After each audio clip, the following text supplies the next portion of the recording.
See this question. Evaluate del cross f dot nds where f is x minus zi plus x cube plus yzj minus 3x square xy square k, and s is the surface of the cone z equals to 2 minus x square plus y square above the xy plane. So here the cone is given, the equation is given like this. See, in general the equation of cone is x minus alpha whole square, y minus beta whole square, z minus gamma square, tan square theta, right? Where theta is the same vertical angle and alpha, beta, gamma are the coordinates of the vertex, coordinate of the vertex. So here, and this cone is basically, if you draw this cone, it is like this. It will be something like this. This is the general equation of the cone, right? This coordinate is alpha, beta, gamma, and this is the axis. So this is theta. This is theta. If I write the same equation as, say, z minus gamma tan theta equals to plus minus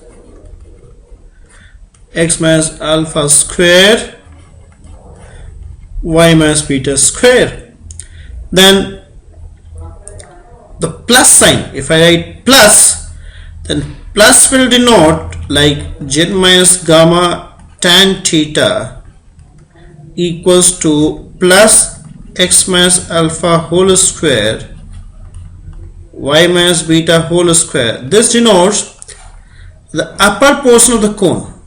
It denotes the upper part of the cone. This will be alpha, beta, gamma. So this is upper half of the cone. If I write z minus gamma equal to minus of x minus alpha square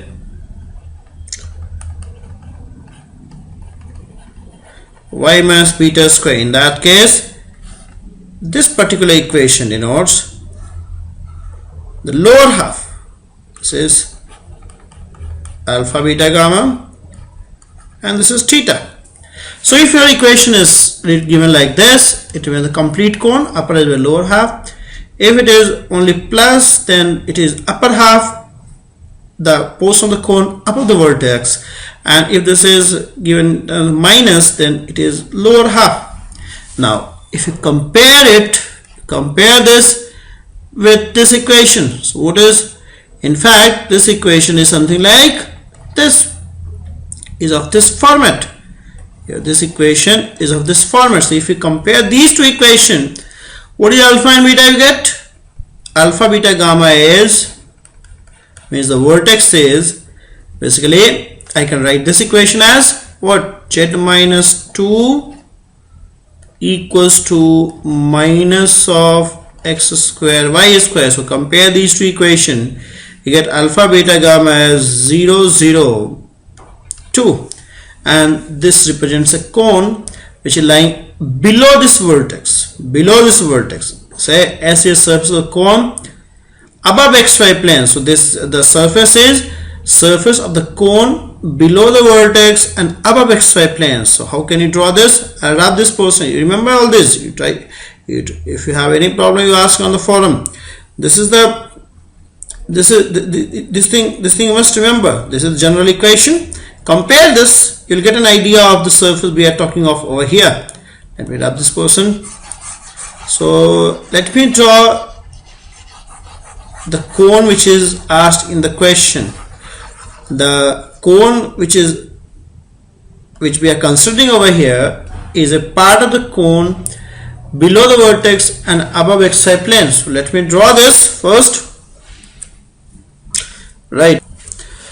So this is the cone. This is the cone.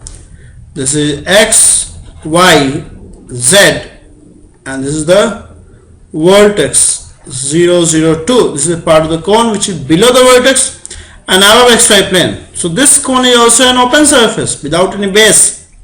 This is the cone having vertex at 0, 0, 2, right, and this part is open. So like previous question, del cross f, we have to evaluate this integral on a conical surface without any base. So it is an open surface. This is an open surface. Again, if the surface could have been closed, the answer would have been 0. Why? Because divergence of curl is always 0. If the surface would have been closed on any closed surface, this integral will be 0. This integral will be 0, provided del cross f is continuous and having continuous partial derivative in the region enclosed by that surface. So for any closed surface, this integral is 0. So we will use this property in evaluation of this double integral. We will use this property to convert this surface integral on a curved surface, on a conical surface, into a surface integral over a plane surface. We will convert the surface integral over a conical surface into a surface integral over a plane surface. Let's see how we can do that. Let us consider a closed surface sigma, which consists of a conical surface and a base S dash, consisting of conical surface S and its base S dash. S and S dash together make sigma a closed surface. S and S dash together make sigma a closed surface. So on sigma is a closed surface, so I'll put a circle sign over here. Del cross f dot nds is going to be 0. Since sigma, I can explain you why it is 0. Del cross f theta, the curl of the divergence of curl is always 0. Divergence of curl is always 0. So, but the surface integral over sigma is equal to surface integral over S plus surface integral over S dash. It means the surface integral over sigma is equal to surface integral over S and surface integral over S dash, which is equal to 0. So I can say del cross f dot nds over S equal to minus of del cross f dot over S dash.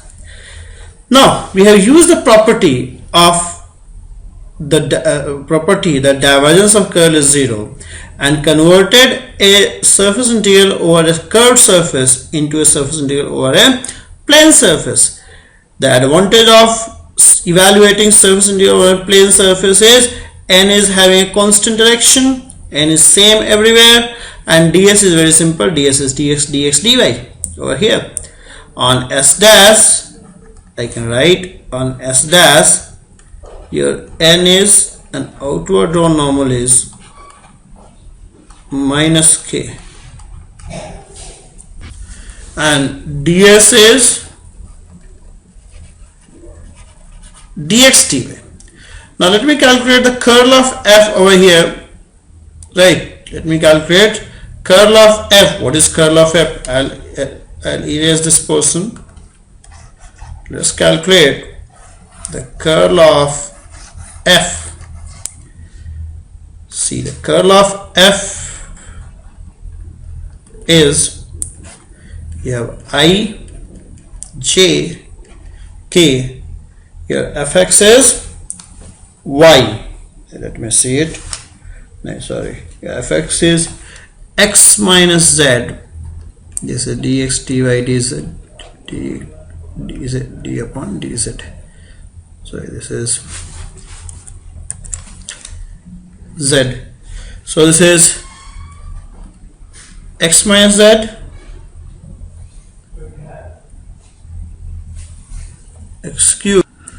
x cube plus yz